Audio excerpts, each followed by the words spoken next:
It was a bright and sunny morning. Grandpa Anwar decided to take a walk. He wanted to visit the Whispering Forest. Grandpa Anwar loved the forest. He had played there as a child. Grandpa Anwar had a cat named Mochi. Mochi loved to explore. She followed Grandpa Anwar. She wanted to see the forest too. Mochi meowed happily. She was ready for an adventure. Grandpa Anwar smiled at Mochi. He was happy to have her with him. "It's going to be a beautiful day," he said. Mochi purred. She was excited to explore the forest. The forest was just ahead. The trees were tall and green. The leaves whispered in the wind. This was the Whispering Forest. Grandpa Anwar took a deep breath. The air smelled fresh and sweet. "Remember this place, Mochi," he said. "It's magical." Mochi's eyes widened. She could feel the magic too. The forest was filled with amazing things. There were tiny streams. The water sparkled in the sunlight. There were colorful butterflies too. They fluttered around Mochi. Mochi chased the butterflies. She loved their bright colors. She batted at them with her paws. The butterflies would fly away, then Mochi would chase them some more. Mochi saw leaves falling from the trees. They danced and twirled in the air. Mochi pounced on the leaves. She tossed them up with her nose. The leaves felt crisp and dry. Mochi followed Grandpa Anwar deeper into the forest. The trees grew thicker. The sunlight was dimmer now, but Mochi wasn't afraid. She knew Grandpa Anwar was with her. Mochi saw something shiny under a tree. It was a golden feather. It shimmered in the dim light. Mochi had never seen anything like it. Mochi went to sniff the feather. It smelled like sunshine and honey. She batted at it with her paw. The feather floated away. Mochi followed it deeper into the trees. Mochi didn't notice that Grandpa Anwar wasn't behind her anymore. She was too busy chasing the feather. It led her deeper and deeper into the Whispering Forest. Mochi followed the golden feather deeper into the forest. The trees were now so thick that only slivers of light broke through.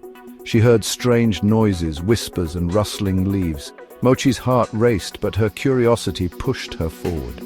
Suddenly she stumbled upon an ancient stone with strange markings. The feather landed on the stone, glowing brightly. Mochi felt a strange energy emanating from it. She knew she had discovered something magical. The stone seemed to hum with life, and the markings began to glow in unison with the feather. Mochi's eyes widened as she felt a warm sensation envelop her. The whispers grew louder, forming words she could almost understand. It was as if the forest itself was speaking to her. Just as she was about to touch the stone, a soft, gentle voice echoed through the trees. "Mochi, you have found the heart of the forest. It is a gift, but also a responsibility." Mochi looked around, trying to find the source of the voice, but saw no one. The feather lifted off the stone and hovered before her, as if waiting for her next move. With a mix of fear and excitement, Mochi reached out her paw. As she touched the feather, a burst of light enveloped her, and she felt a deep connection to the forest. She could sense the trees, the animals, and the very essence of the forest around her. She realized that she was now a guardian of this magical place. Mochi knew she had to find Grandpa Anwar and share this incredible discovery with him. With the golden feather guiding her, she turned back, ready to embrace her new role and the adventures that awaited. As Mochi examined the ancient stone, she heard a soft voice. "Welcome, brave one," it said. Mochi looked around but saw no one. The voice continued, "You have found the Stone of Whispers. It holds the secrets of the forest." Mochi's eyes widened in awe. She had heard stories about the Stone of Whispers from Grandpa Anwar. The voice told her that the stone could grant wishes, but only to those pure of heart. Mochi thought of Grandpa Anwar and wished for his safety. The stone began to glow brighter, and she felt a warm, comforting energy surround her. The whispers grew louder, forming words of encouragement and hope. Suddenly, a vision appeared before her eyes. She saw Grandpa Anwar, safe and sound, smiling warmly at her. The vision filled her with a sense of peace and reassurance. Mochi realized that her wish had been granted.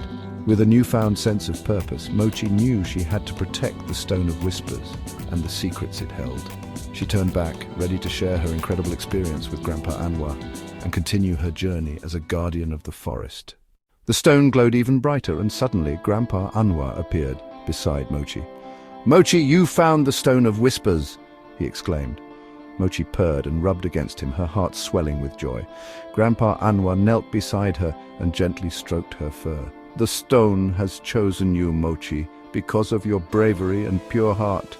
You are now its guardian." Together they placed their hands and paws on the glowing stone. With a unified voice, they made a wish for the forest to remain magical and protected. The stone's light enveloped them, casting a warm golden glow over the entire forest. They felt a deep connection to the forest, its secrets, and its ancient magic. The trees whispered their thanks, and the wind carried a melody of harmony and peace. Mochi and Grandpa Anwar knew that their bond with the forest was now unbreakable. As the light faded, they stood in silence, absorbing the magnitude of their new responsibility. They looked at each other, a silent promise passing between them. They would protect the forest and its secrets, ensuring its magic would endure for generations to come. The journey was far from over, but with the Stone of Whispers by their side, they were ready for whatever lay ahead. With their wish granted, Mochi and Grandpa Anwar made their way back home. The forest seemed even more alive now, with the trees whispering their gratitude. As they left the whispering forest, they knew they would return. Mochi had discovered a new sense of adventure and responsibility. She looked up at Grandpa Anwar, who smiled warmly. "Let's go home, Mochi," he said.